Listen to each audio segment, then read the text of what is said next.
Hello musical friends, welcome. Today we're going to be discussing how to choose your first instrument. While this video will be geared mostly towards violin and viola players, the essential information here can apply to anyone who's looking for their first instrument.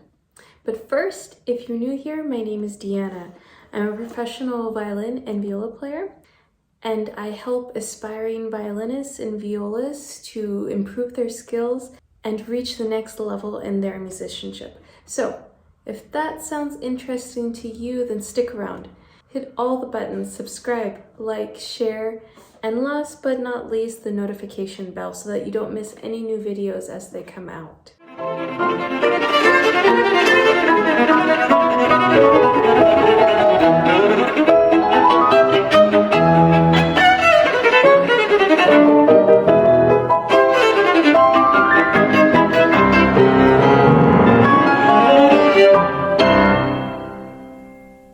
As I go through this list of tips to help you find your first instrument, it's going to be really important that you understand that there will be specific things that you have to account for in your own situation. There will be certain variables. For example, are you someone that's going to seriously pursue this?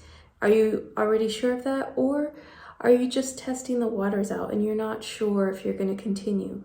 Are you an adult learner? Or a young learner that possibly in a few years will have grown to another size instrument? And lastly, what's your budget? That's a really important one.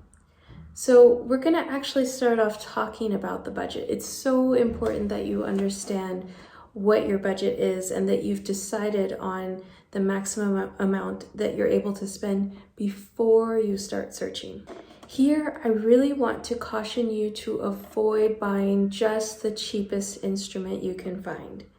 There are a lot of instruments out there that are possibly factory made or just not well made. And so they're really difficult to play. They don't stay in tune easily. And that can make life really hard as a new player. You want to get response and enjoyment from playing. And if the instrument is really poorly made, that can actually discourage you from continuing. So my suggestion here is to try your best to invest in an instrument that is well made. So try at least to have $500 saved up for an instrument. If you're not able to save that all up at once, there are other options, and we'll get to that in just a second. I recommend trying to get to a music store if possible near you to buy an instrument, but during the times of the panoramic, it might not be possible for you to get in person anywhere, and you might have to order your instrument online, and that is totally fine as well. If you're doing that, make sure to do your research.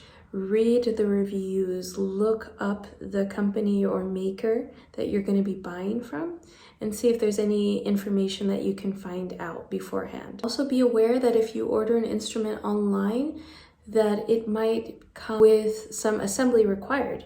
You might not have the bridge and the strings set up in place. This is the bridge and the strings set up in place. You might have to actually install those things yourself, or take a trip to a music store or find a luthier that can install those things for you. Now, I mentioned that there are other options if you're not able to save up a sum of money in advance. The way that I started with my own musical journey was on rented instruments. Many luthiers and music stores offer rent-to-own options, so that for a low monthly price, you can rent a very good instrument or certainly quality instrument, and that over time, that can actually build equity for you in an instrument. And some of these folks even allow you to use that equity to trade up to a higher quality instrument when you're ready. So that is what I did for the first many years of my musical life.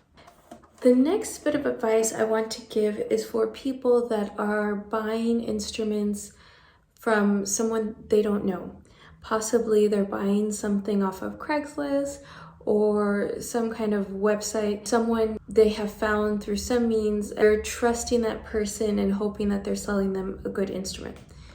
Before you hand out your money, I want you to do a thorough inspection of the instrument.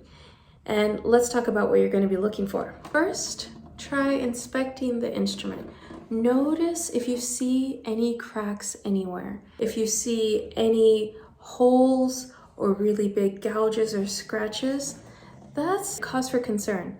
And maybe that should be a stopgap measure if you see those things, because those can be expensive to fix. You will also want to check for open seams. So what you can do is knock around the instrument all of the seams. And what you want to hear is this very solid sound. If the seams are open, the pitch will change. It'll be suddenly higher. Instead of bop, bop, bop, it'll be bop, bop, bop. It'll be a higher pitch. Also make sure to look and check that the bridge is straight. You want the bridge to be straight from this angle. So if you notice the direction or the other direction, that's a problem. And the next thing is that you want to hear the instrument in action. If you are not playing yourself, you're a totally new beginner, then see if there's anyone in your life that does know how to play that can come along with you to see this instrument. Or if there's someone in the music store that can actually play the instrument for you and you can listen. Or if you have some experience, then bring your recorder along, bring your phone along and play it, and then just record that and listen directly back, because the instrument might sound very different under your ear than it does a few feet away. As you're listening for this tone, there's going to be a few important things you want to check for. First of all, you might not have a good understanding of instrument sound, but you can still hear if something sounds unpleasant. Does it sound scratchy or brittle? Okay, then this is probably not going to be the instrument you want. Does it sound really loud or really soft? Does it sound unpleasantly loud or way too soft? Then this is probably not the instrument that you're going to want. Look for something that has a pleasant sound. Even if you're not exactly sure what you should be listening for this sound, try to find something that you enjoy listening to, because you're going to be listening to that a lot when you start practicing. The next thing I want to say is don't stress too much if you feel really overwhelmed looking for an instrument. Try just to find something that is made well enough and that you know it isn't a piece of junk, that it isn't going to be difficult for you to play, because we musicians, we instrumentalists, we upgrade our instruments all the time. It's very normal. So you don't have to assume that this is the last instrument that you will ever have. It's your first instrument. And most likely there will be other instruments if you continue along your musical journey. So don't stress. If you don't get exactly what you want this time, you'll get it on the next try. And just as a side note, I didn't get my current instruments, I have a violin and a viola, until I was a working professional doing this full time. So I have had many instruments in my life too. Next, I want to talk about some supplies that you're going to need. Now, if you are a string player, these next supplies will apply directly to you. And then I'm going to talk about some supplies that will be important for all instrumentalists. So first, you're going to need a shoulder rest, which is this thing here. Super important if you play the violin or the viola. And I recommend a coon as a very good starting place for you. You're also going to need a cloth if you play a string instrument to wipe away rosin. If your outfit doesn't include it, you're going to need a cake of rosin. So I'm going to include a picture of rosin here as well. And if you are starting out in music, you're going to need a music stand. And I recommend an app on your phone that has a metronome and a tuner. You can also buy separate devices for this, but I think it's just easier to have them on the phone. Now I'd like to talk about inheriting an instrument. Some of you will be lucky enough to inherit instruments from family members or friends, and in that case, you're going to want to make sure those instruments are in good shape. Sometimes these instruments might have the potential to be really good instruments, but they're totally in disrepair. So they need a trip to a luthier, to someone who can fix them, who can get them into really good playing shape for you.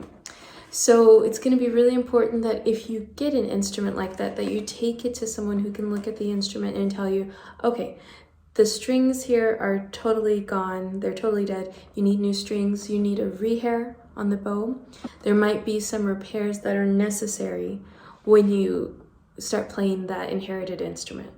I want to wish you luck as you start on your musical journey. It's a really wonderful thing you're doing. Congratulations on taking this step. And I also want to offer up another free resource for any violin or viola players. If you go to my website, you'll be able to pick up your own copy of my setup guide to help you get set up really well with the left and the right hand. So I highly recommend that you pick that up. It's totally free. You just got to click on the link in the description box below. Thanks for tuning in today, and happy practicing. Thank you.